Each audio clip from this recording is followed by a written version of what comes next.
Good afternoon, folks. Hey, Professor. Hello, how's everybody doing? Pretty good. All Yourself? right, good. How about yourself? Nice. All right, so this lecture is about chapter 24 in the 10th edition and chapter 25 in older editions. It's about electric potential. So we already talked about electric field and electric force, but as you know, electric force is a conservative force, okay?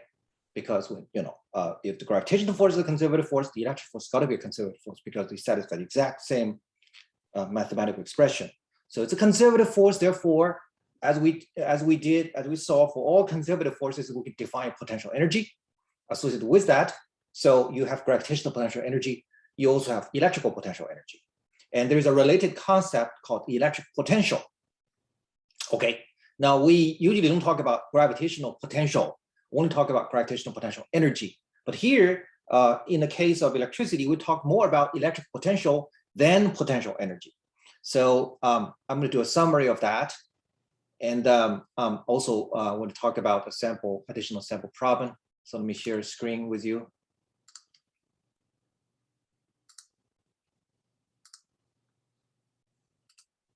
So the summary of, actually, it's not quite right. It's 24/25. Okay, electric potential.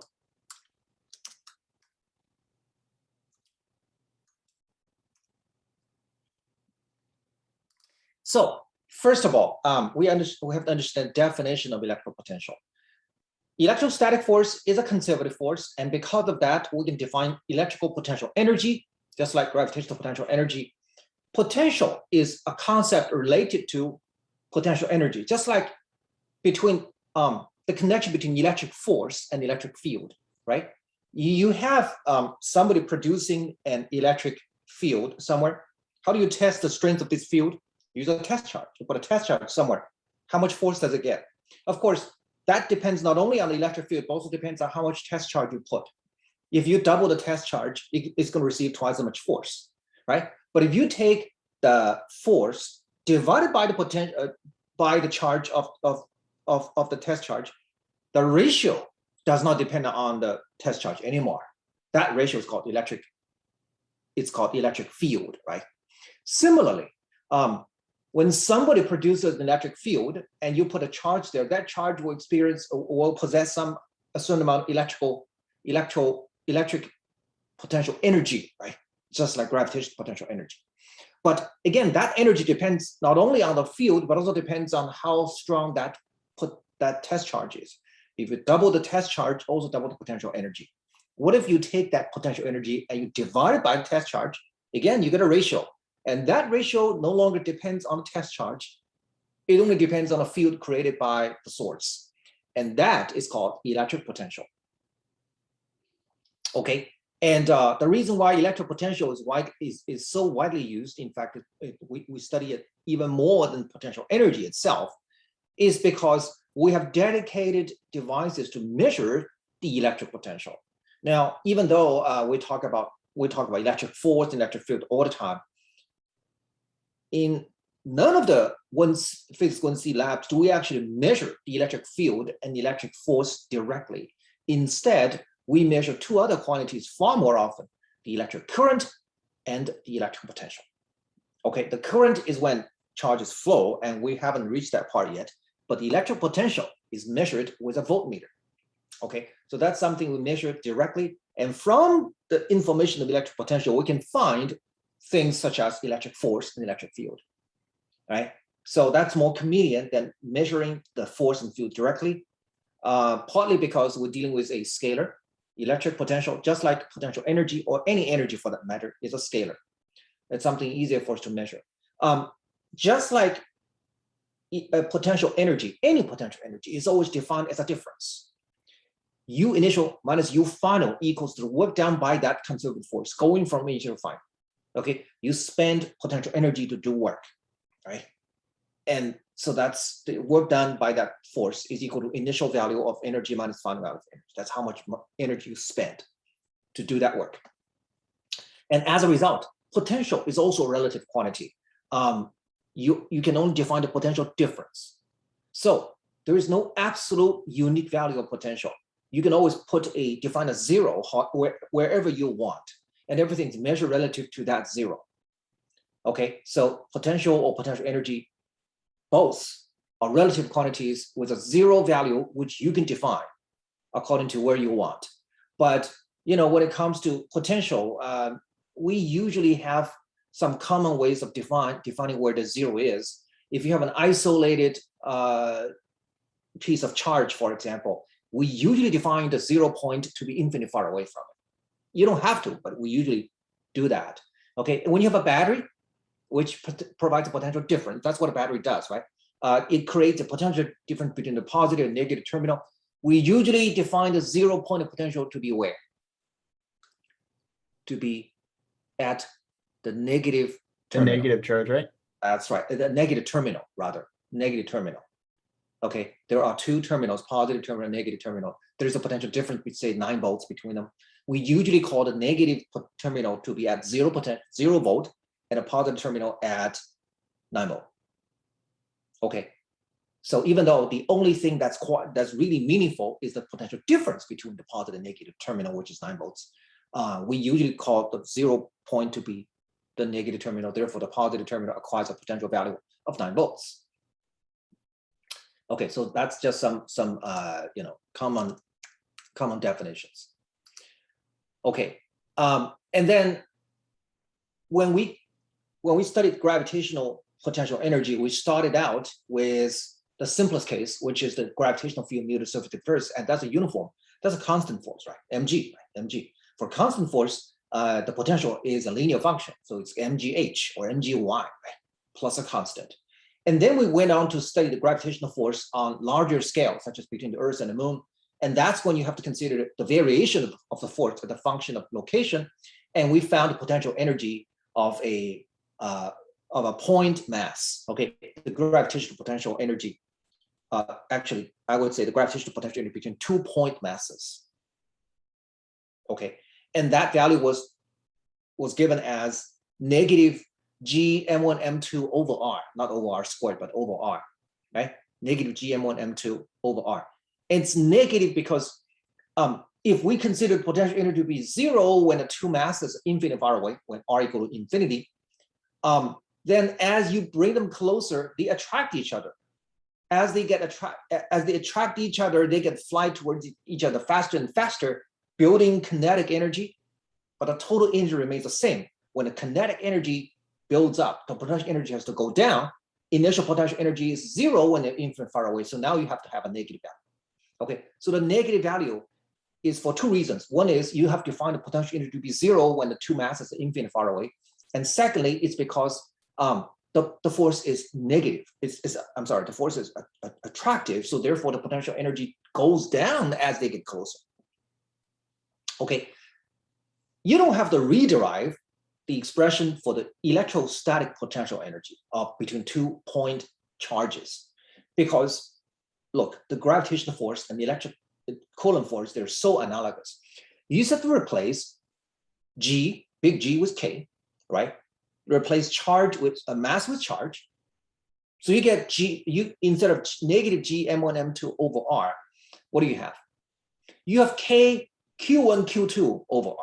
That is the potential energy produced by 2 point charges. This is r away from each other. Again, thinking of the 0 point of potential energy to be when the two pieces, when the two charges are infinitely far away from each other. Okay, you notice I didn't put a positive sign, I didn't put a negative sign here because the charge is q1 and q2. They can have 2 flavors. They can be positive and negative. So the force is not always attractive. It can be positive as well.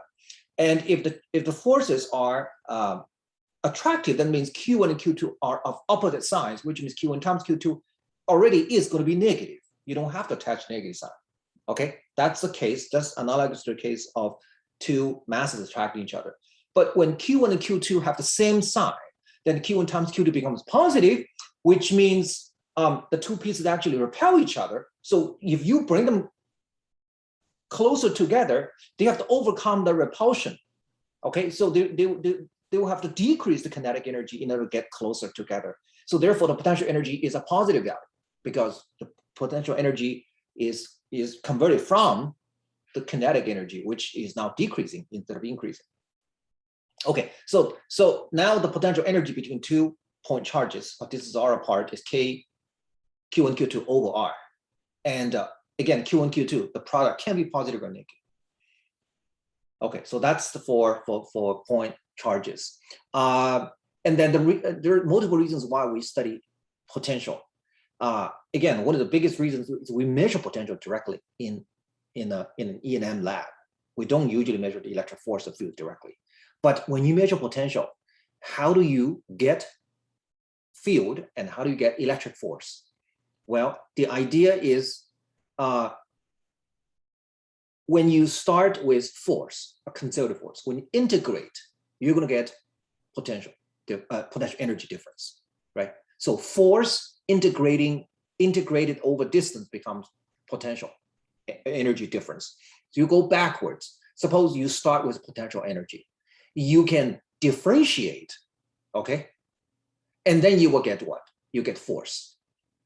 And similarly, instead of going from potential energy to force, I can go from potential to field. Just divide both sides by Q, you will get that. Okay, so again, you can go, if you start with field, I can get potential. You can start from potential, I can get field as a matter of integration from field to potential or differentiation from potential to field. And that gives us new ways of finding the electric field. I don't have to find the electric field by using, vector calculus. I can first use scalar calculus to find the potential, and then to differentiate it, I'm going to get electric field or electric force. Okay, so it gives us a new way to find the electric field. Okay, that's to find the potential first, and then differentiate. And there are sample problems based on that as well. Now, in a more complicated case, you may have continuous charge distribution, right? How do you find the potential of continuous charge distribution? Well, again, you start with point charges, and we then apply the superposition principle. Okay, you just find dV produced by a point charge, which is k dq over r, not over r squared, but over r. And then you just have to integrate. This time, in principle, it's an easier integral because it's a matter of scalars. There's no x, y, z direction. Everything is a scalar. It doesn't always mean the integral is easier. Some, in most cases, to find the integral very hard or even impossible to do. But there are special cases you should know how to do. Okay, if you have a bunch of point charges, like 3 point charges, what is the total potential? It's just a sum of 3 terms, right? kq1 over r1 plus kq2 over r2 plus kq3 over r3. So that's simple. Another special case, some continuous case, you have, for example, uniformly charged rod. Okay, you have a ring, you have a disk, just similar to what we studied in chapter 23, the first chapter for electric field. Now we have a similar geometrical setup. Can we find the potential? Okay, so those are examples that you saw before for electric field. Now we can translate that to electric potential. Another case is symmetry, spherical symmetry, cylindrical symmetry, and planar symmetry, because we can use Gauss's law to find electric field, right? Then after that, you integrate, you will find the electric potential. Okay, so those are cases involving symmetries, and the way to do that is to find a field first using Gauss's law, and then integrate one more time to find a potential. Okay, so those are examples you should know. So pretty much the same, same geometrical cases as we studied in the first 2 chapters, but the goal is different. Instead of calculating for the electric field, we're now calculating for the potential. Just have to integrate one more time. Okay, and another important aspect of that is ideal conductors. We saw what happened in an ideal conductor in terms of the electric field, and there is no electric field inside. Okay, if you take a piece of ideal conductor, even with holes in it, as long as there's no charge inside that hole, the field is 0 inside anywhere, and the charge is 0 also 0 inside. All the charges on the surface. That is from a field point of view, but from a potential point of view,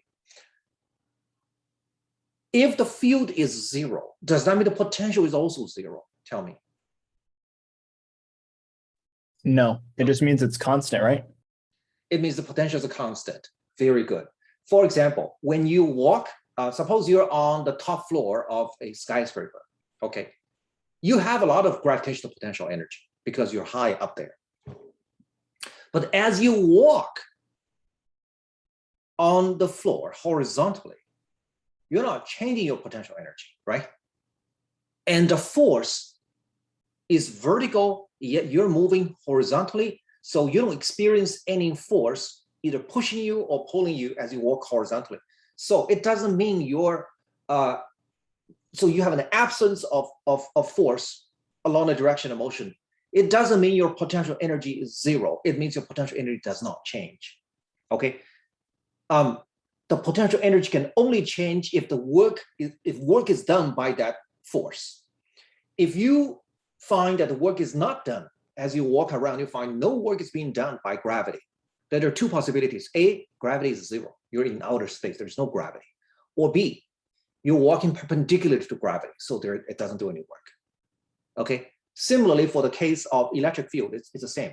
If you move from place to place, you find that, you know, the electric field didn't do any work. That means that potential cannot change, because the potential can only change when the electric field did work. So E dot ds is not zero. But if it's zero, then V cannot change. So V is a constant. How come that's the case? Either you're moving perpendicularly to electric field, or the field is just zero. So no matter how you walk, it's, you know, cannot do any work. Okay, it certainly is the case inside an ideal conductor, because E is zero, the E field is zero, so potential cannot change. This means the entire body of the conductor is what's called an equipotential body. Equipotential, equi means the same. Equipotential means potential is the same. It's a constant. Okay, it doesn't mean the potential is zero. It only means the potential is the same. Okay. So if you draw the contour of the surface of an ideal conductor, the entire contour is what's called an equipotential curve, or simply called equipotential. Everywhere on that curve, the potential is the same. Okay. So as you walk along this contour, you'll find there is no electric force because the electric field is zero. If there is any electric field line that exists right outside this conductor, the field line must be perpendicular to the local contour. So here is, I have imagine my hand is an ideal conductor. The field lines right outside must be perpendicular to the surface, because as you walk along the field on the surface of the conductor, you find the potential doesn't change. So the field doesn't do any work, but the field is not zero outside. So the only possibility is that you're walking perpendicular to the field. So the field lines must be perpendicular to the conducting surface right outside the conductor. Of course, inside the conductor is just zero. Okay, so those are things we can think about when it comes to electric potential of an ideal conductor. Just remember, the entire object is an equipotential body if it's an ideal conductor. Okay, so those are some conceptual general concepts. And of course, with sample province, you know, this is not a particularly hard chapter. It's really built upon your knowledge of electric field. So if you know the electric field, you can find the potential, and vice versa. Okay, but I'm going to give you a couple of extra sample province based on that. Some sample province are mostly for concepts. I mean, mostly for methods. That is, you know, you learn how to do a certain calculation, certain method. Some province, you know, the method is not that hard, but it's still worth talking about because the result itself carries some significance. Okay, and you will see one example is like that. But before I do that, do you have any questions? Okay, so let me bring up a sample problem then. Let me, in fact, use my iPad because I'm gonna work things out with you. Give me a sec.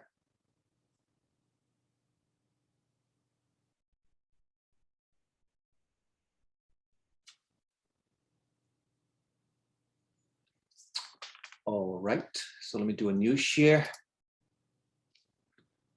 a new screen share.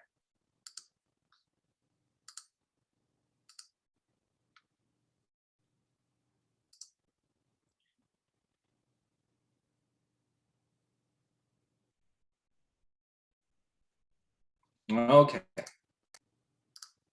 So there are two sample problems I want to work together with you. One is, imagine you have a charged sphere. The total charge is big Q and the radius is big R, okay? How do I build this charged sphere from scratch? I started out with charges that are located very, very far away. They don't even see each other, okay? And if I define the potential to be zero when the charges are infinitely far away from each other, which is by convention. But by the time you bring all these charges together to form this sphere, you're not going to get zero potential anymore.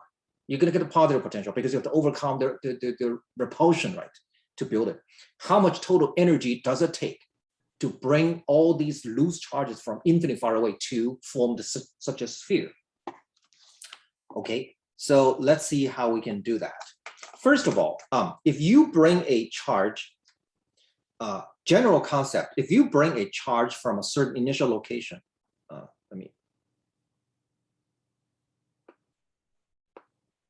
you bring a charge here from initial location to final location, taking whatever path, okay? How much work is done by the electric field?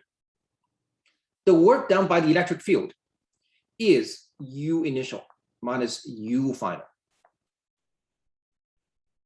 Because the work is being done at the expense of spending potential energy. That's the work done by the electric field. By the field, okay? But I know that U is Q times V. Q is the charge that I moved, okay? So I can write this as Q, V initial, minus Q, V final, right? So that is the work done by the electric field. So here in this case, I'm looking for the work I do, not the work done by the field, but the work I do to bring all these charges together to form this sphere. So the work that I consider is the opposite of this, the opposite of this, okay? So if I bring a charge from a certain location to another location against the electric field, how much work does my hand have to do? That is opposite of that. So that's W equals to opposite of that. That's Q final minus QV initial. And that, as you know, is Q delta V. Delta is always final minus initial. Okay, final minus initial. So for example, if this is initial point is 0 volt, the final point is 9 volt. Okay, and I have a charge of 1 coulomb, right? If I bring it from here to there, from 0 volt point to the 9 volt point, how much work do I have to do? It's going to be 9 volt times 1 coulomb, which is 9 joules. Okay, 1 volt times 1 coulomb equals 1 joule. Okay, so I'm lifting a charge from lower to higher potential. Okay, and that is, I have to do some positive work to do that. Just lifting, if I lift an object from the first floor to the second floor, I'm increasing the potential energy. I have to do work, right? I have to do positive work. Okay, and gravity does negative work. So that's some basic idea. Now, so here is how I solve this problem. I'm going to build this sphere, charge sphere, little by little. I start with a single point mass here in the middle. And so this is a tiny little bit of charge that I brought somewhere against nobody, okay? I'm not meeting any resistance. So how much work did I do? It's 0, okay? But on top of that, if I bring some more charges in, then I have to overcome the resistance of this existing charge because, all the charges are positive. So you already have some positive charge, some sitting somewhere. I want to bring some more positive charge in. It's not going to be happy, okay? This charge is already there. It's not going to be happy. So I have to overcome the resistance. So I have to do work. Okay, how much work do I have to do? That depends on how much charge you already have sitting there. Suppose you have a whole lot of charge in the middle. I want to put more charges in. I have to overcome a lot more resistance. Okay, so suppose I have, at some point, suppose I have a certain amount of charge already there. I have a charge we call small q. This small q is distributed evenly over a small sphere of radius small r. Okay, eventually small is going to grow to big R when the entire process is completed. Okay, but when you already have something like small r here, Let me do a better job drawing this. Let me do a better job. Okay, so we already have a small r, radius of small r, charge is q. Question is, if I want to increase the size of this sphere by putting more charges on top of it. Okay, so I want to put some more charges on top of it. I want to put an extra layer of charge on top of it. How much extra work do I have to do? Suppose the charge, the layer that I'm bringing is charge is dq. The radius grows by dr. Okay, how much additional work do I have to do? Well, this dq, you brought it from infinite far away where the potential was how much? Was 0. That's the 0 point of potential, right? And you put it right on top of this small sphere of radius small r and charge q. What is the final potential at that point? Do you guys remember how we found the potential of a uniformly charged sphere? That's part of the sample problems. Okay. Remember how we did that? Well, let me ask you this: the electric field outside this uniformly charged sphere, is it any different from point charge? The electric field right outside a uniformly charged sphere, does it look any different from that of a point charge? No, it not should be really. the same. Yes, should be the same. Therefore, the potential should also be the same outside. Okay, right? Because the potential is just the integral of the field. The field is the same. The integral is also the same. So, what is the potential right outside where you want to deposit this layer? That's Q. That's V final. Okay, so V final really is just K small q over r. Do you agree? Right, because that's the expression for the electric potential of a point charge. Professor, Yes. are you writing anything on the tablet? Yeah, I can't see the screen. I mean, You cannot see my the- writing. Can you see? Can you see the? Can you see This- what I'm sharing right now? Yeah, but We it seems can. like I think frozen. it's it's frozen. I think. Try to write down something. So what do you see? Do you see a gray sphere? The last thing you drew was the small red Oh, sphere. it's frozen. That's right. I There you don't go. understand why it's frozen. So let me stop the shear. Let me pause the shear and resume it. Huh. Let me stop the shear and try again. It's probably a bad connection. Let me try again.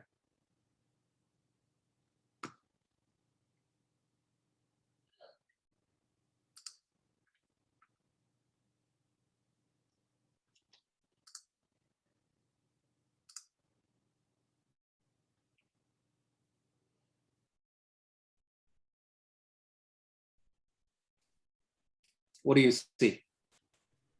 You see it moving now? Yeah, Yes, that's It's working. There you go. Mhm. Okay, so it works now. Yeah. Okay, so I'm sorry, I didn't pay attention to that. So what you saw, what I meant to say was that here I looked at some basic idea. That is, I moved a charge from initial position to final position. Okay. I think it may have froze again, Professor. Oh, it froze again, huh? For me, it did, yeah. I'm not seeing any movement in the screen. Oh, I didn't have any issue before. What's going on today? I just saw his mouse. I think it was okay. I'm sorry. I thought it was still unfrozen. It looked like it was frozen. I don't think he scrolled down, guys. I saw his mouse move across the screen. Not sure. Yeah, I see the mouse move, no problem, but the tablet itself is not. It's kind of like the tablet is frozen. Okay. Maybe it's a network issue.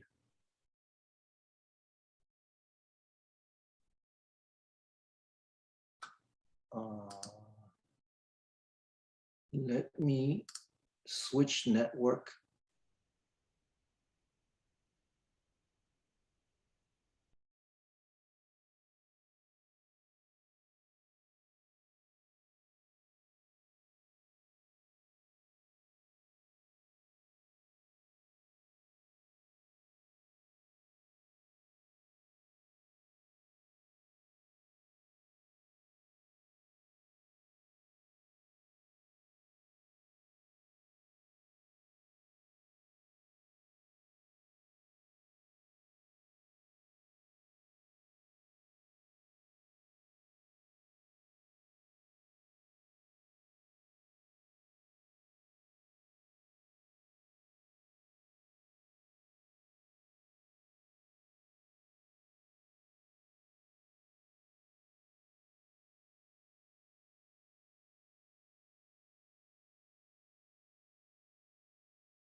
I think you're muted, Professor.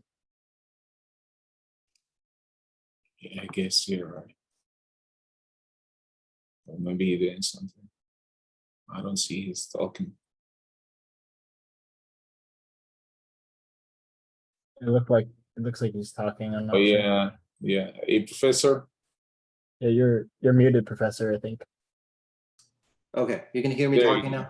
Yeah. you go. All right. yes, it's perfect. I'm trying to get this to work again. Right now it's taking some time to, It's okay, Professor. my iPad is taking some time to connect. I mean, I didn't have any issue before, but I guess this technology and it's not supposed to work all the time. No Um, problem, Professor. All Yeah, right, so sometimes the connection, the internet, sometimes, Professor. Maybe it's yeah, so okay, it for some reason it's still trying to connect on my iPad. It's still trying to find a network, even though it's supposed to.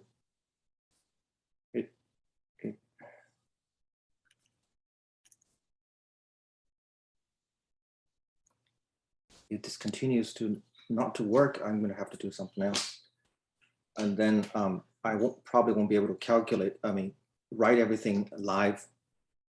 So you just have to.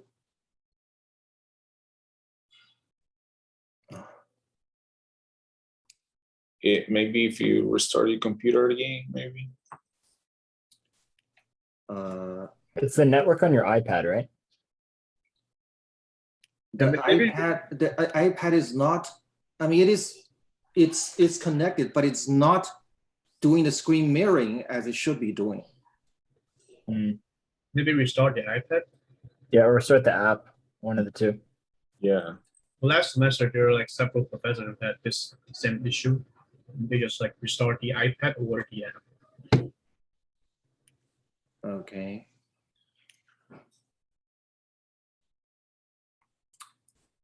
I mean, screen mirroring again, and it's just it's okay. Can we take a 5-minute break, maybe? Yeah, of course. Yeah, No Okay, problem. and fine. I'm gonna try to sort it out because otherwise you know I cannot walk everything with you live, and it's making things that will make things harder. It's okay. So let me Yeah, pause that's the no problem. recording. Okay, can you guys hear me? Yes. Okay, I had to restart my router. It's working as of now. I hope it will continue to work.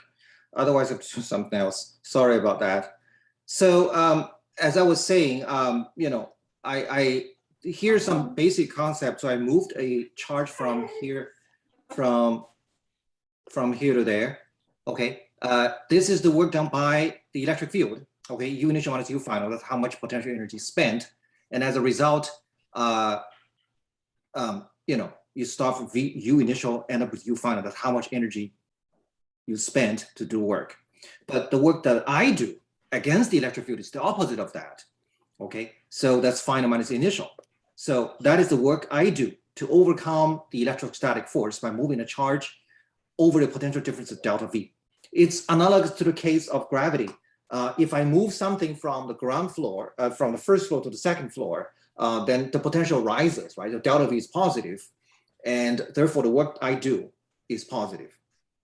Okay, so now the way I solve this problem is I start with a certain amount of very small amount of charge in the middle, and I gradually put more charges on top of that to grow the sphere to the final size. How much energy does it take to do that? Well, initially you don't have a lot of charge in the middle, so it doesn't take too much effort to bring more charge. But as you grow to a bigger positive charge sphere, if you want to put some more charge over that, you have to overcome greater resistance. Okay, so you have to do it this little by little. It's not a uniform amount of energy for growing each layer. So let's say we already have a small sphere in the middle, a small sphere in the middle with charge of small q and a radius small r. And on top of that, I want to add one extra layer of charge on top of that, and that is this extra layer of charge. Okay, charge is dq, the radius is, the thickness is dr. How much extra work do I have to do? Well, according to this general formula here, that would be dW, okay? That would be dW equals to the charge that you bring, which is dq, times delta V. Delta V is the potential difference between the initial value of potential, which is infinitely far away, which is 0, to the final potential right here. What is the final potential right here? V final. This is V final. Because we're talking about the electric potential produced by a uniformly charged sphere, a distance r away from the center. But you're outside that sphere, therefore the potential is the same as that of a point charge because the electric field is the same as that of a point charge. For point charge, at this r away, the potential there is kq over r. We know that. Okay, so that's the final potential. So delta V is V final minus V initial. V initial is 0 when this layer is infinitely far away. So that is just kq over r, and then dq. Okay, now what is delta? So I'm sorry. No, you don't have dq. I'm sorry. That's just delta V. And so delta U, or du rather, the amount of energy increased due to this extra layer of charge which is deposited onto this small sphere, that would be dq times delta V. That is the work I do to make that happen. It becomes the increase in potential energy. Okay, and how much is that? That is kq over r times dq. Okay, now all I have to do is to integrate over dq. I get a total delta U, which is also the work that I have to do to build that sphere from scratch. But before I do that, I have to make sure there's only one variable. Actually, there are two variables, Q and R. They're related. They both change over time. I mean, over time. So what is small q? Small q is the amount of charge contained in this little sphere. So small q is not a constant. Small q is rho times the volume, which is 4 pi over 3 times r to the power 3. Right? That's small q. Rho doesn't change. Rho is the charge density. That doesn't change. Okay, so you plug that in and you get du equals to k over r, and then small q, which is rho 4 pi over 3 r to the power 3. That's q. And then times dq. dq, that's q. So dq is, you have to take derivative of that. So that is rho times 4 pi r squared dr. Now you know what 4 pi r squared is, right? That's the surface area of a sphere. 4 pi r squared times dr, that's just the volume of this layer, volume of this layer. Okay, volume of this layer times rho, isn't that just dq, right? So that's du. Okay, then what I have to do is find the total potential energy, which is also the work that I have to do, because the potential energy increase is due to the work that I do. So it's just du. You have to integrate over that. You can put some constants outside. That you get 4 pi over 3 times another 4 pi. All these are constants, right? This constant, and there's a rho squared, and there's a k here. All these are constants. So what do you have left? R to the power what? R to the power 4, right? R to the power 4 dr. And from 0 to r, that is the total change in potential energy, also equal to the work that I have to do to build this sphere. Okay, so 4 pi over 3 rho r to the power 5. Actually, I'm sorry, 4 pi over 3. I'm gonna first copy what's in there. Okay, and then 1/5 of r to the power 5. Okay, so at this point, you can just clean things up a little bit, because you're not given rho. You are given, instead, you're given the total charge.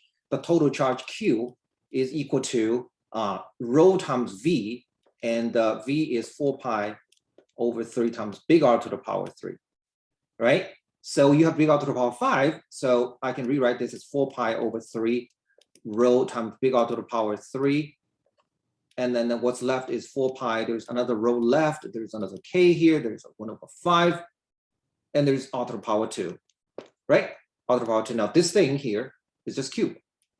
Isn't that just q, right? And they have to clean up here a little bit. Here, again, you're not given a rho here. So what I'm going to do is I'm going to multiply. I'm going to move that 1 over 5 out.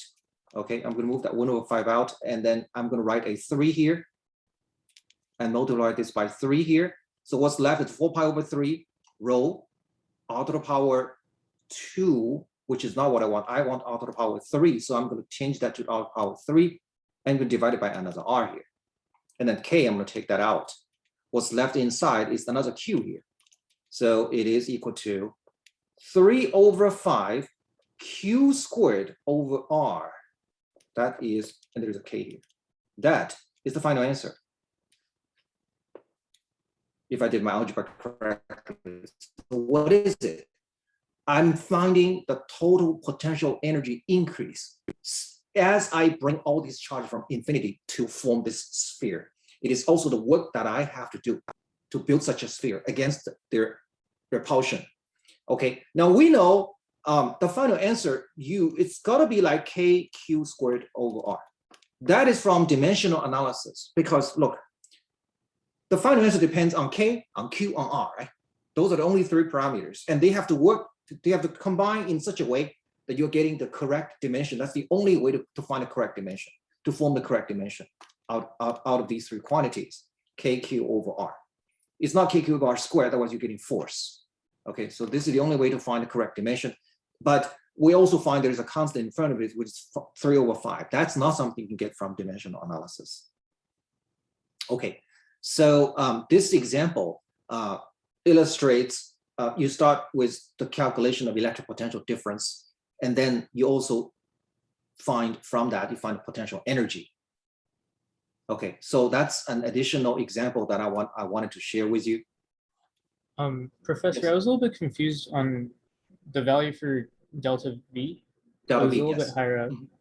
Okay. I have it written down as U over Q, or change in U over Q, or an integral involving Yes, E dot yeah. ds. But the thing is, you don't know, you don't know what changing U is. That's what I'm trying to find out here.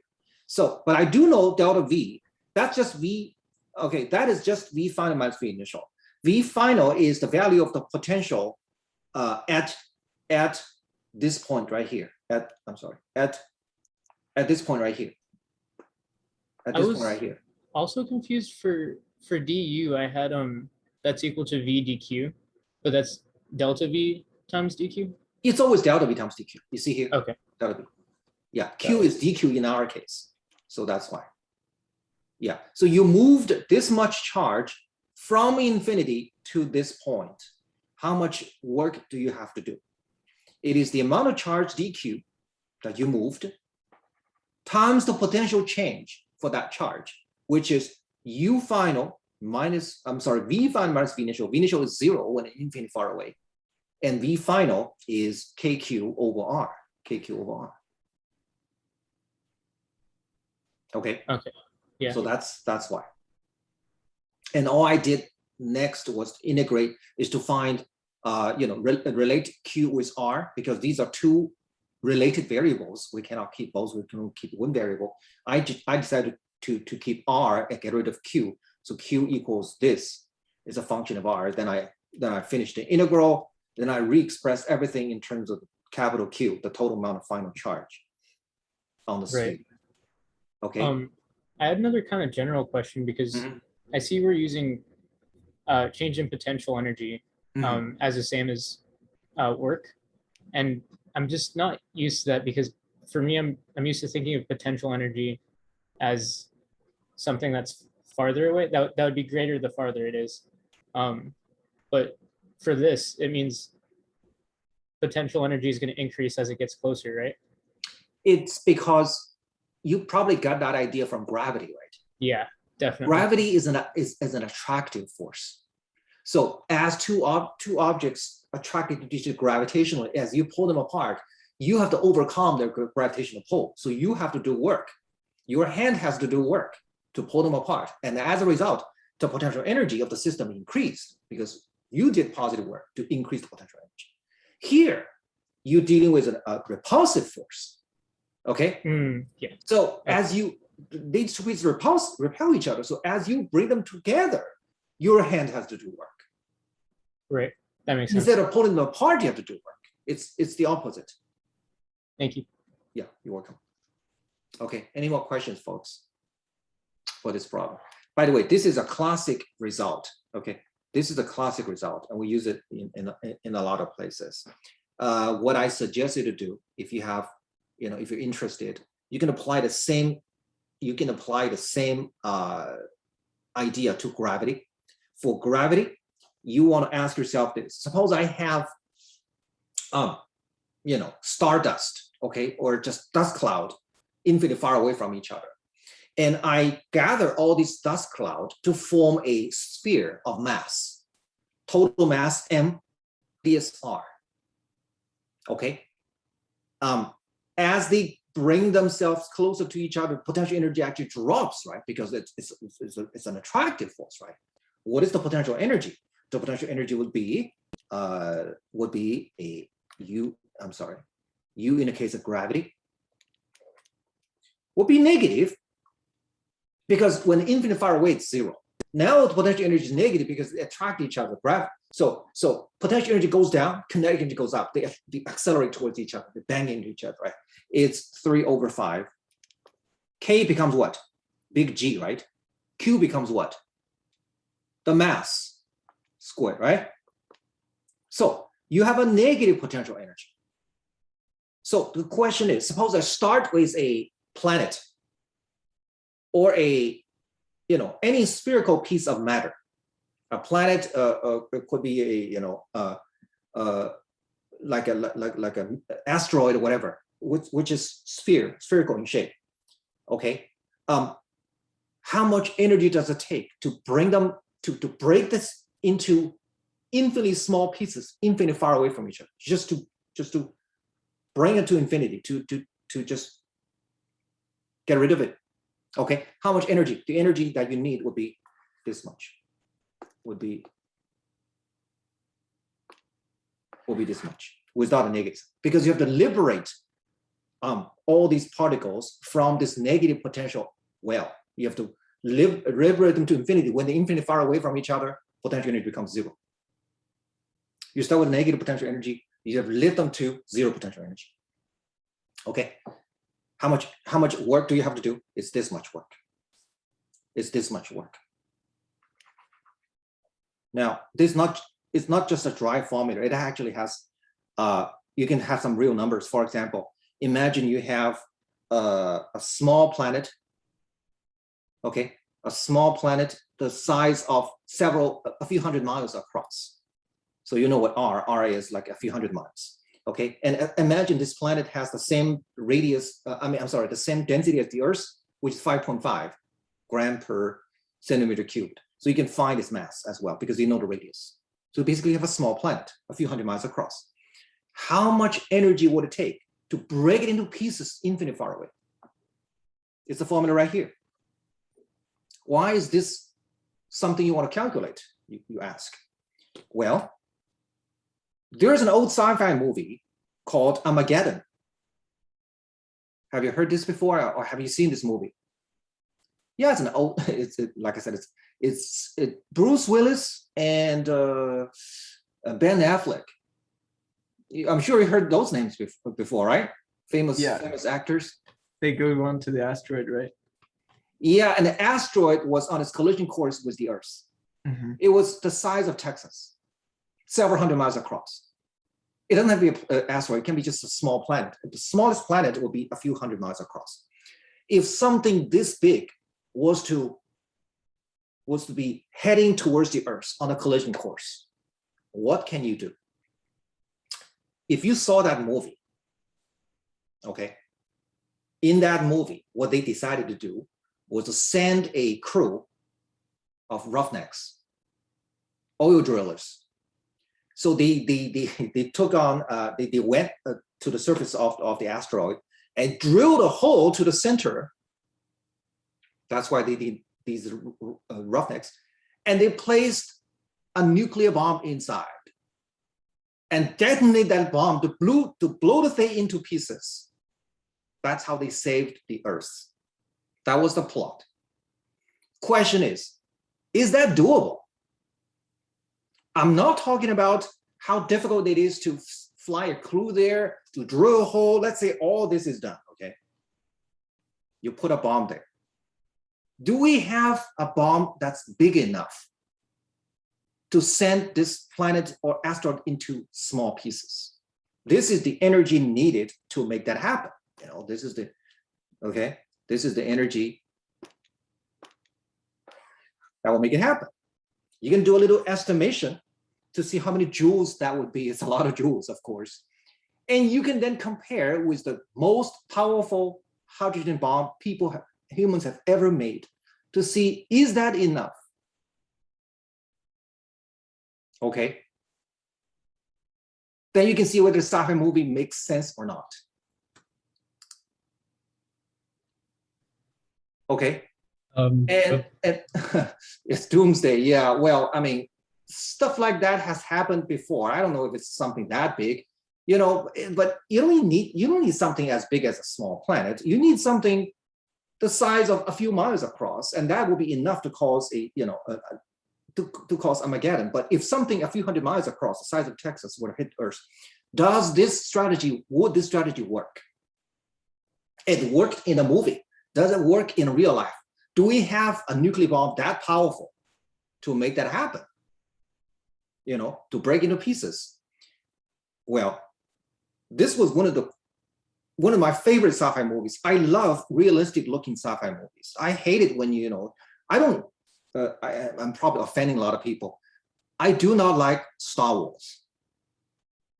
I know like I said, how come I don't like Star Wars? Because in Star Wars, it's not realistic, because in Star Wars, they have like a warp drive that can, you know, can incredibly advance, and yet they still fight with a sword. It makes no sense to me. Right? If you can make a warp drive, why do you still fight with swords? It makes no sense. On the other hand, what I like is realistic looking sci-fi movies that seem to conform with the laws of physics. Everything looks so real, like Independence Day, like Armageddon. You know, I love movies like that, except they're all wrong. From physics point of view, they're all wrong, you know. And there was this other movie, Journey to the Center of the Earth. It's based on the, you know, the classics of Jules Verne. You draw a hole to the center of the Earth, right? I mean, you remember that movie? If you saw it, that's Isn't also it totally true wrong. that we can't even get to the center of the Earth because of like the pressure is too Yeah, much? you're absolutely right. You cannot do that. But in that movie, the Earth was supposed to be hollow inside. That's the, you know, that's what the movies want us to believe. If the Earth were hollow inside, you drill a hole, you fall into that hole, what happens to you? Would you still be walking normally? No. What does Newton's shell theorem tells us? You'll be floating, right? Because there's no gravity inside, right? So this is the annihilation of Newton's shell theorem. Okay.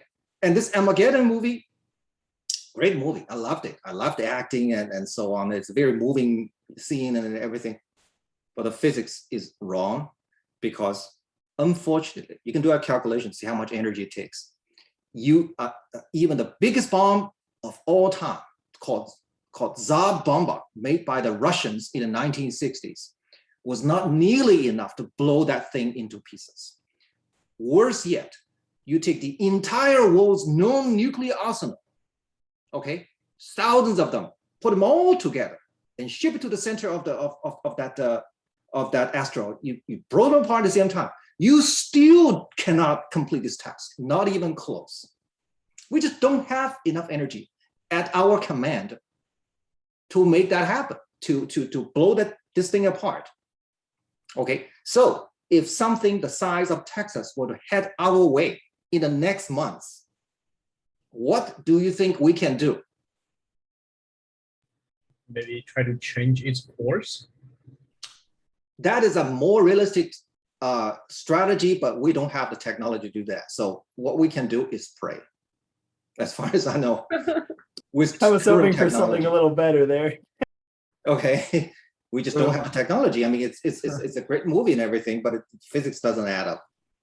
You know, Professor, what if the velocity is slow enough that we can perhaps slow it down a little bit more so it won't be attracted to Earth? well, Maybe even like, delay it? yeah, well, like I said, a better way is not to blow it up. We don't have the energy, but we can nudge it to the side. Yeah, so you're right. In general, that's the correct direction. That's a more realistic goal. But the thing is, this thing is so massive. I mean, how do you shift its course? How do you nudge it to the side? I mean, that reminds me of another sci-fi movie, which is more recent. It's called The Wandering Earth. Okay, so in that movie, the sun was something went wrong with the sun, so we have to leave the sun behind in search for a new star. So we strapped a whole bunch of powerful rockets, powerful engines around the equator, and we fired simultaneously. So that pushed the Earth gradually away from the sun. Energy-wise, again, that's totally impossible. But for a relatively small, planet or meteorite, there is a better probability for that to work. But again, with today's technology, we do not have this much energy at our command to either blow it apart or shift its course. We just don't. See, what measures the sophistication or the level of advancement of a certain civilization? One of the most important factors is how much energy we can command. In the old days, for many centuries, it's human power. We're limited to how much power a strong person can have. Okay, and later on, in the industrial era, we have steam engines. So the amount of power we can command grow maybe by a factor of 100 or something. Okay, and then later on, in the nuclear era, now we have more energy than that. So we're talking about maybe 1 million times, the energy of each person and that sort of thing. But we still do not have enough energy to move a small planet. We just don't have that energy. Yeah, not yet. Okay, but anyhow, I think we're a little bit too far off the topic. But I thought these are interesting stuff, don't you think? It's not just methods to solve problems, but also how they apply to real life. Okay, again, I love these movies, but I have yet to see a movie that's both interesting to watch and scientifically reliable. I mean, there's this other movie called The Day After Tomorrow. Is that the movie about solar neutrinos? When something was wrong with the sun and it produced too many neutrinos, and it caused the Earth to do weird things, to break apart and that sort of thing. I think it's called The Day After Tomorrow. I like that movie, but again, the physics was totally wrong, just terribly wrong. So in order to get my money's worth, when I watch movies like that, I have to forget for a few hours that I'm a physicist. I cannot think like that. Otherwise, I cannot enjoy it. Still, I go there. Whenever I see a movie like that, I buy a ticket, because I really love realistic sci-fi movies. Anyhow, let's move on. I want to talk a little bit more briefly about the second problem. This problem also has the calculation is rather simple, but it has important implications for future technology. So what I have here is this: I have two protons. Okay, I have two protons a distance r apart from each other. What is the electrostatic potential energy between them? U. That would be equal to K Q squared over R. Right? K Q squared over R. Assuming that the potential energy is zero, infinitely far away. Okay, that is greater than zero.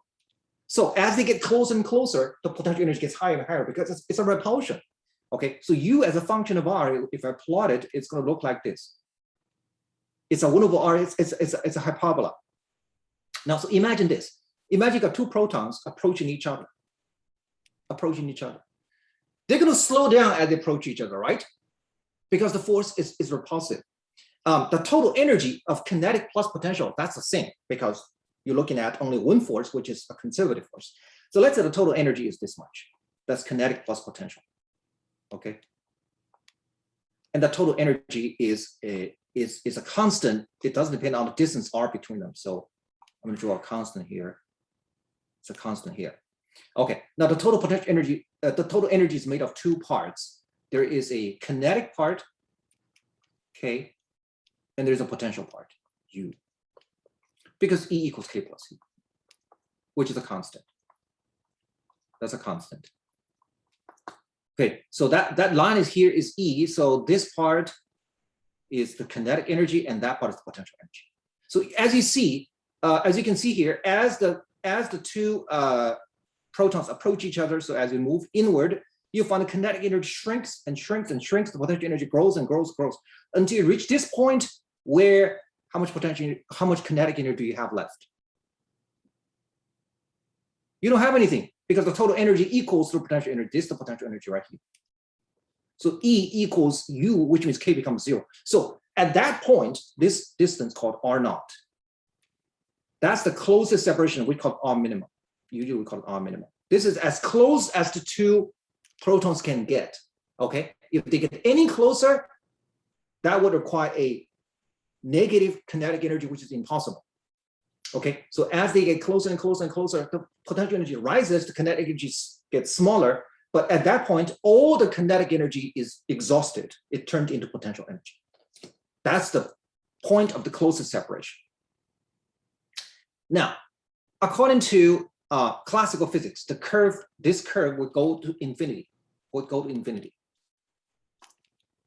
This curve here, it's going to go all the way to infinity. But turns out in modern physics, the story is more interesting. At some point, you find this curve actually takes a turn and becomes negative. There is a potential well. So the thing is, if you can get the protons to get this close, okay, and then a new force takes over, and that force becomes attractive, not repulsive. That's not Coulomb force. Coulomb force between two protons is always repulsive. But when they get that close, the force turns out to be attractive. And that is the reason why in all atoms, you have a nucleus. In a nucleus, don't you have protons, whole bunch of protons, right? Have you ever wondered how come they get so close together without pushing each other away? Nuclear force? Nuclear force, and that force is attractive. But that force is very short range. You have to get that close, otherwise you don't see that force. The long range force is the Coulomb force. So you have to get them that close, to that close. That distance R, big R. Big R is roughly about 2 Fermi. What's Fermi? One Fermi is 10 to the negative 15 meters. Incredibly small. That's the range of nuclear force. Okay, so that's what happens to two protons. Now, in thermonuclear fusion, that's how the sun produces energy.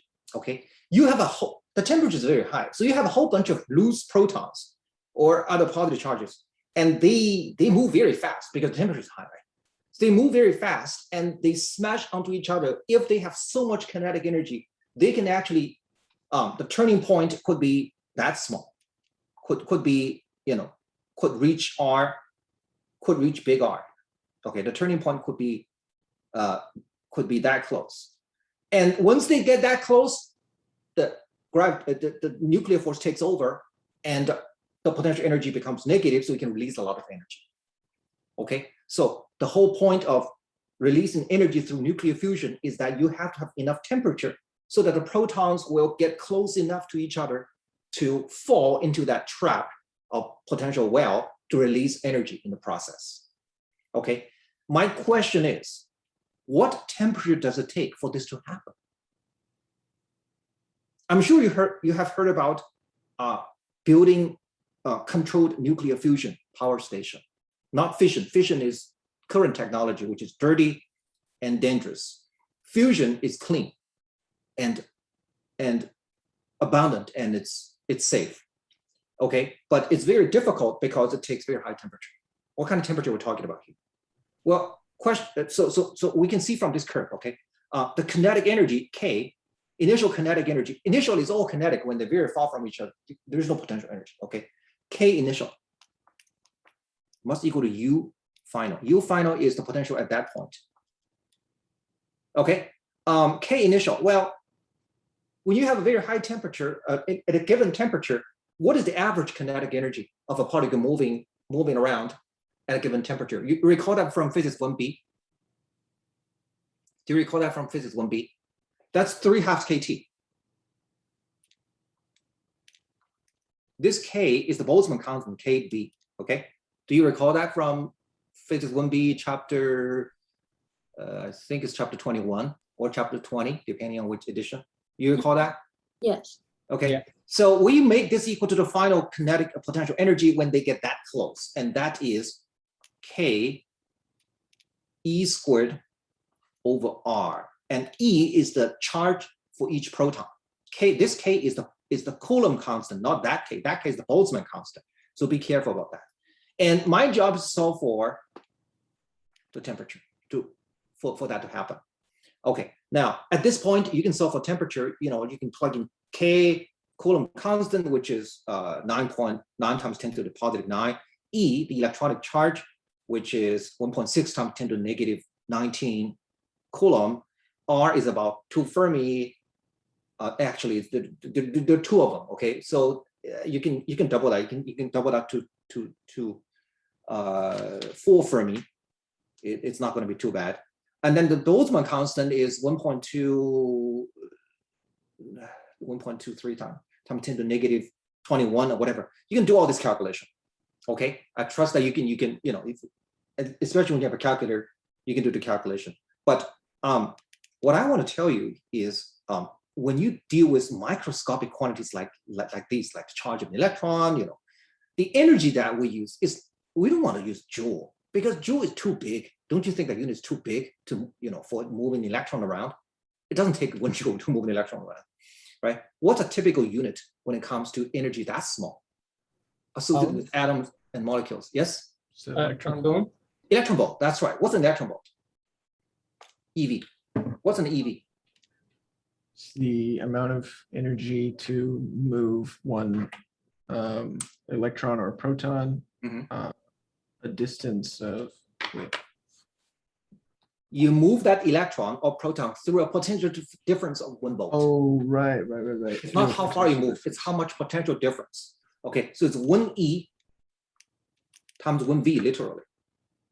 Okay, the charge you move is 1e. The potential difference you go through for that charge is 1 volt.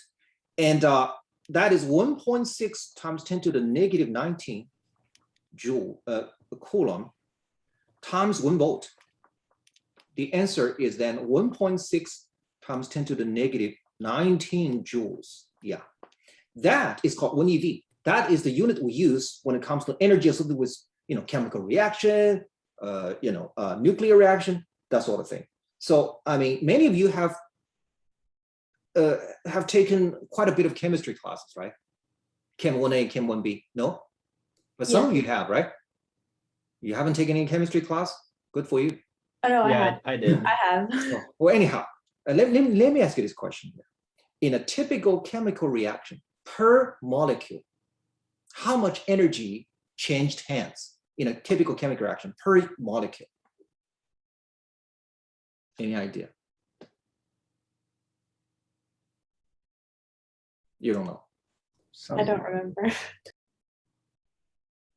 Well, it's about 1 eV.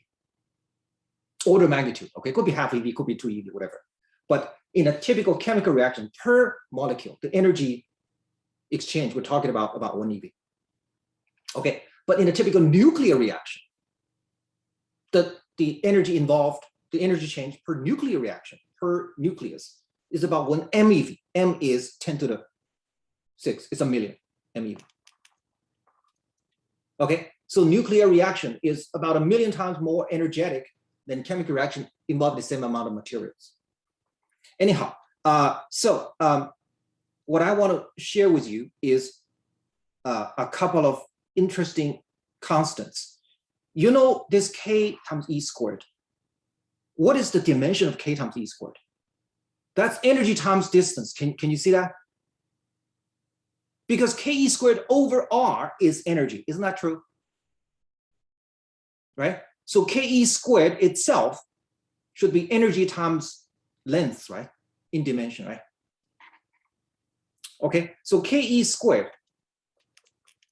the SI unit would be joule times meter. Do you agree? Right? And you divide it by R, which is the meters, you're going to get joules, which is energy, right? Which is correct. But of course, K is, E is very, very small number. So therefore, you don't want to use joule and meters for something that's small, right? I mean, would you ever measure the weight of an elephant in tons, in micrograms? You wouldn't. So why would you measure the mass of an atom in kilograms? Doesn't make any sense, really. Okay, so you want to use a smaller scale. You want to change that joule to EV and change that mass meter M to Fermi, and it turns out that Ke squared equals to 1.44 million EV times Fermi. This combination you can easily verify for yourself, because you know what K is, you know what E is. And this combination comes in very handy when you solve problems like this. Okay, another thing is something you already saw, you already have studied in 1B, and that is K, the Boltzmann constant times T. You know K times T is in energy, that's in joules, right? It of course depends on what kind of temperature it is. So let me ask you this. A typical air molecule moving at room temperature, which is about 300 Kelvin, right? How much kinetic energy does it have? That's 3/2 kT. K is the Boltzmann constant, T is 300 Kelvin, right? That's a very small amount of energy in joules. Okay, but in EV, what do we get?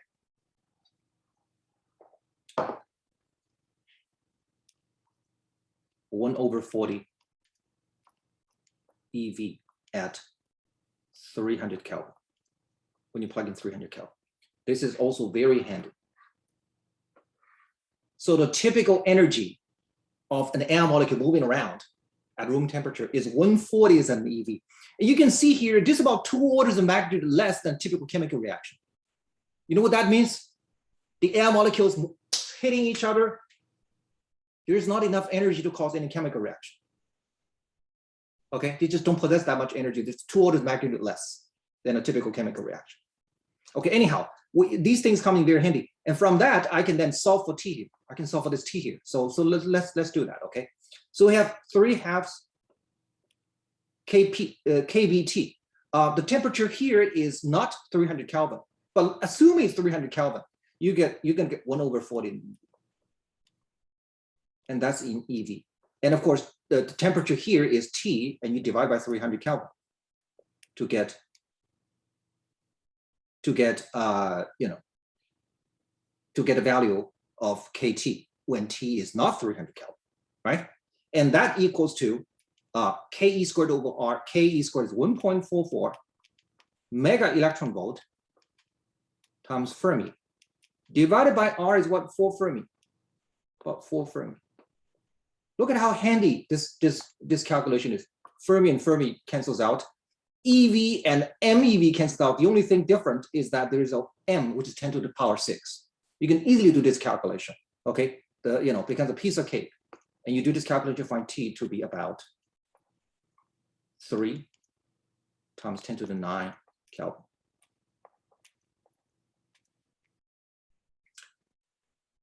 $3 billion Kelvin, folks. That's what it takes for the protons to get that close to each other to initiate nuclear fusion. Okay, this is the single most important reason why control nuclear fusion is so difficult, because it operates at an extremely high temperature. Okay, so we know at the center of the sun, there's nuclear reaction going on, nuclear fusion going on. What is the temperature of the center of the sun? Anybody? I mean, at the surface, the sun temperature of the sun is only about 5,800 Kelvin. It's not very high. Okay, but at the center of the sun, the temperature there is. It has to be like on the order of 3 times 10 to the 9. Well, it's actually 15 million degrees. Oh, that would do it. we're looking at, if you compare that, we're looking at 2 orders of magnitude difference, right? So our calculation turns out is 2 orders of magnitude too high. The actual temperature at the center of the sun where nuclear fusion is going on is only 15 million degrees. Did we do something wrong with this calculation? Did we do something wrong with this calculation? No, this calculation is correct. But what's going on here? How come in reality it takes less temperature to make that happen? I mean, look, if you need 3 billion degrees, then nuclear reaction is not going to happen in the sun. And that means we don't get energy from the sun, and we will never exist, okay? So that's pretty bad, right? So, and we didn't do anything wrong with our numbers. You can verify these numbers. So what is going on here? Is it extra help from gravity, Professor? Well, gravity is what causes the temperature in the first place. Gravitational compression is what causes the temperature. But gravity can only do this much. It can only bring temperature to 15 million degrees. It's not enough for 3 billion degrees. The pressure. I'm sorry? The pressure. The pressure is caused by the gravitational pull. So is it something to do with the electrostatic force then? The electrostatic force is not enough. The dominant force here is the gravity, because there's so much mass here. It compresses it compresses the and electrostatic force is a repulsive force, so it doesn't really help with anything. The answer to that is beyond this course. The answer to that is not something we can explain in classical physics. It has to do with the quantum nature of these particles. Okay, it's called quantum tunneling. You want to scale over, there's a mountain. Okay, here's a mountain you have to scale over here. There's a mountain here, right? And you only have this much energy. Normally, you know, when you have to scale a mountain and you only have this much energy, you fail, right? But in quantum mechanics, you can sometimes tunnel through. That is, you make a tunnel and you fall into it. It's called quantum tunneling. You will learn that in physics 1D. But it's this nature, the quantum nature of these particles that make it happen.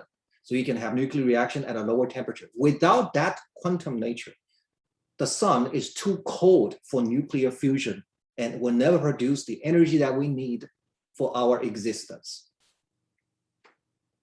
Okay, you will see that in physics 1D. We're getting a little bit of ahead already. But I thought these are interesting stuff. You know, I don't want to give you always problems, calculation, you know, integrals, differentiation.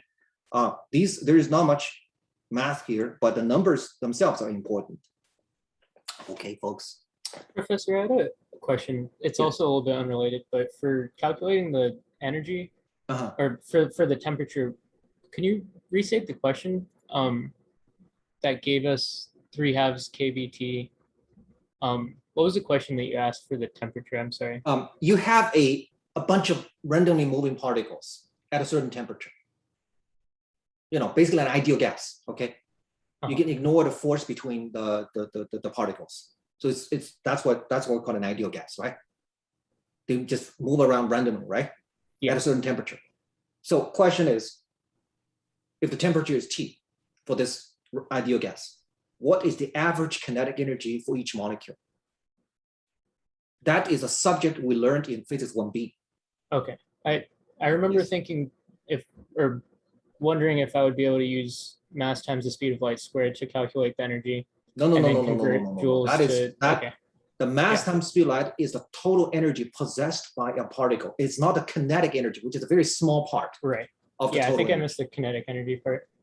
Yeah, and there's no way you can just take the entire energy, which is mc squared, totally convert to kinetic energy.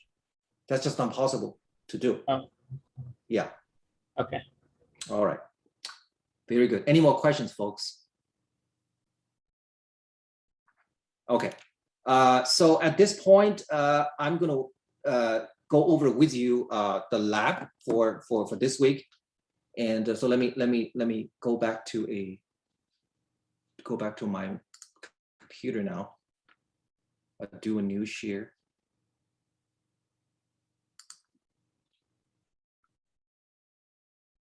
So I have the Safari here.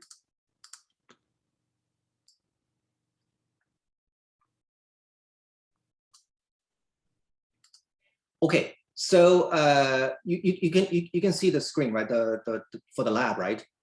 Yeah, we can Yes. see it. Okay, so basically what we have here is actually I should share with you the lab manual first. Let me do a new share. The lab manual first. So this is so-called deflection of electrons by an electric field. So what we have here is this old-fashioned CRT.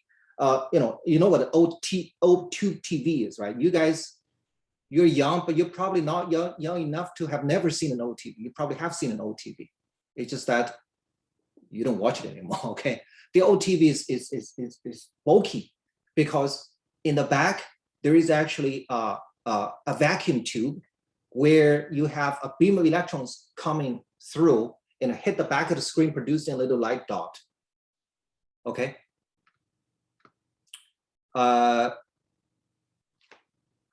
then this is a side view of this CRT or cathode ray tube.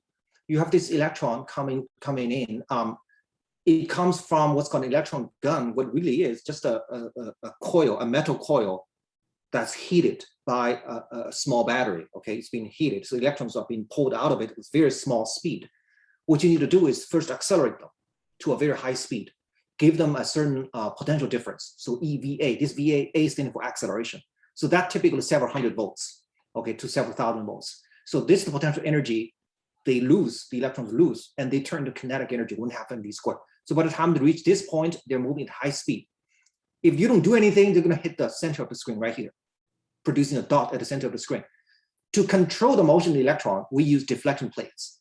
These two plates, one on top, one on bottom, will move the electrons up and down in a y direction, Okay, let's see how they move it up and down. First of all, in the x direction, there is no force. Okay, so the speed is uniform in the x direction. And if the plate length is L, the time it takes to cross between here and there is L over V naught, Okay, but over this time, there is a force moving the electron in a y direction. Okay, how much is the movement in the y direction? How much is y1? The amount of deflection in the y direction. Well, it's 1/2 AT squared, right? 1/2 AT squared, because it's uniform acceleration. This A is force over mass for the electron.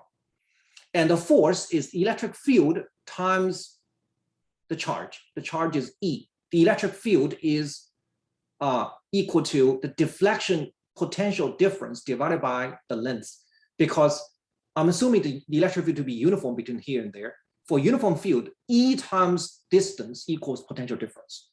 Okay, so electric field is just potential difference VD divided by the gap D between that. Okay, there should be a charge. There should be electronic charge here, E, which I forgot. I'm sorry. There should be E here and E here and E here, but it doesn't. That doesn't matter. What's really important is that you have a constant times. Hold on.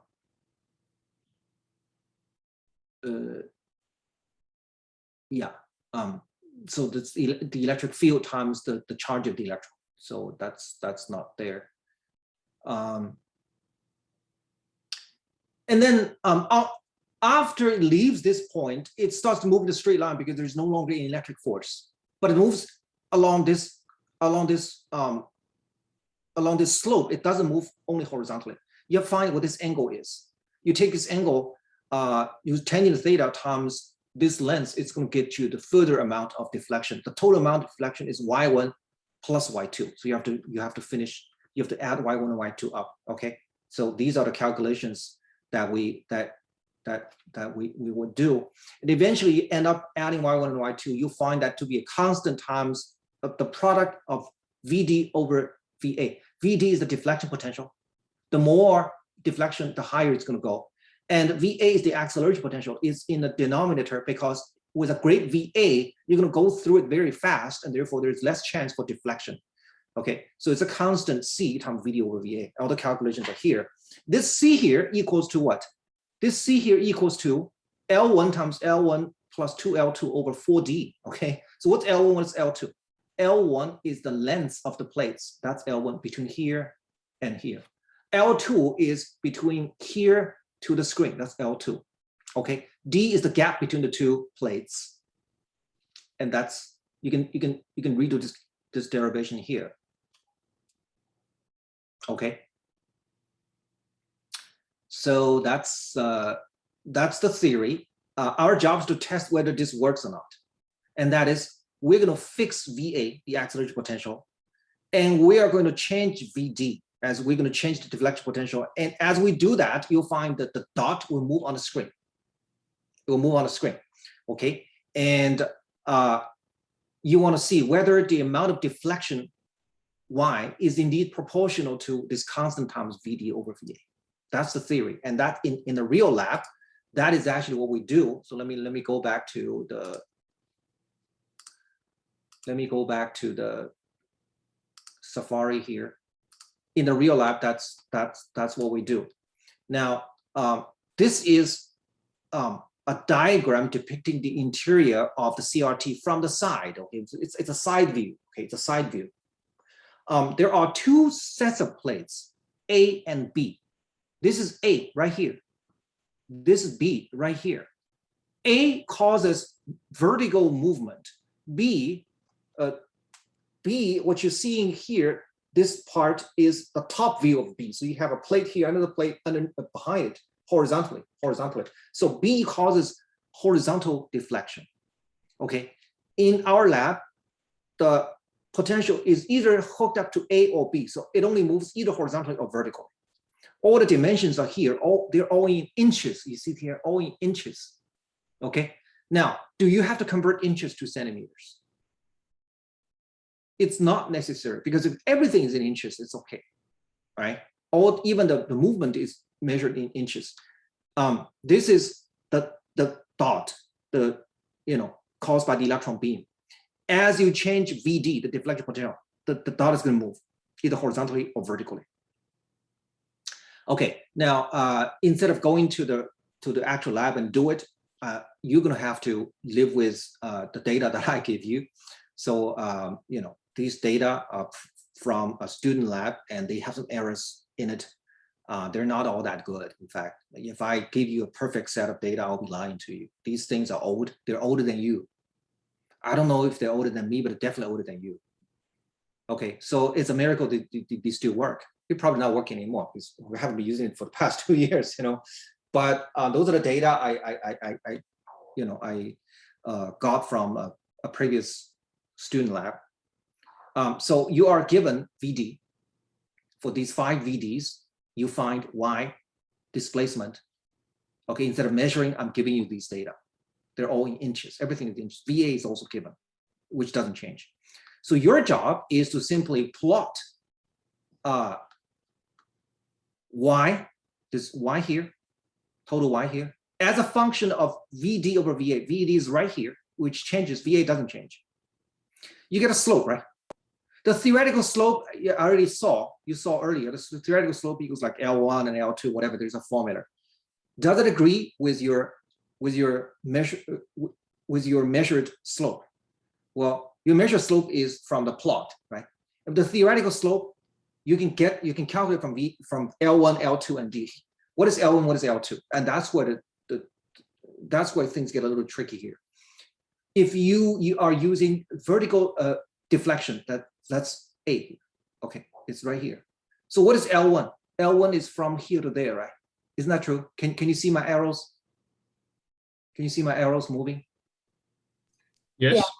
Okay, so this is L1. So L1 is roughly 0.750 inches, but it's not accurate. The actual electric field lines curves up a little bit. It doesn't abruptly end here. Okay, so L1 is a little bit longer than 0.750 inches, but how much, I don't know. So that's an error. L2, what's L2? L2 is from the edge of A all the way to the screen, that's L2. And you're given the numbers here between, you're given between here and there, and you're also given this much, which you subtract, which is here. Okay, so you can figure roughly what L2 is, but there's an error here because it's curved, so there's not exact endpoint. So L1 has some error, L2 has some error, and D, that's the worst part. D has some error too. D is the gap between these two plates, plate 1 and plate 2. So what's the gap equal to? Is it 0.150 or is it 0.385? It's neither of the two, right? Because that's the narrowest part and that is the widest part. The actual D is somewhere in between, right? What do you think D should be? What's a reasonable estimation for D? The bigger one minus the smaller one divided by 2. Okay, that is better than using either one of these. But remember, it's not a straight line here and a straight line there. Otherwise, your approximation would make more sense. It actually is flat and then it starts to expand. Okay, so you can use this minus that, this plus that over 2, but perhaps you should consider a better approximation using this value as one input and using the middle part here as the second input, and then you average those two. But that's just a suggestion. No matter what you do, you're only making approximations. You're not going to get a very good match between theoretical slope and experimental slope. Not because you did something wrong with the data necessarily, but because the theory is oversimplified. It doesn't take consideration this curve here. It doesn't take into consideration that the two planes are not parallel. Okay, so you're making approximations here. This is that happens very often when people find a difference between theory and experiment. A lot of people automatically assume, oh, I did something wrong with the experiment because I didn't agree with the theory. No. Sometimes you didn't do anything wrong. The theory is not good because it's oversimplified, like in this case. So don't worry if you get quite a bit of error, because we're using a crude theory to depict this complicated case. Okay, but I just want to see, you can see how good you actually get. Okay. All right. So any questions, folks?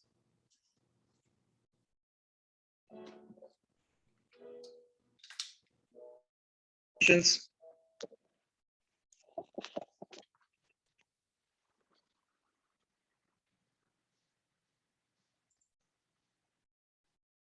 All right.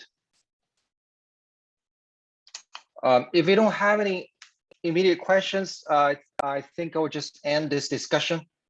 And let me know if you find any questions off recording. Let me first take this off the recording.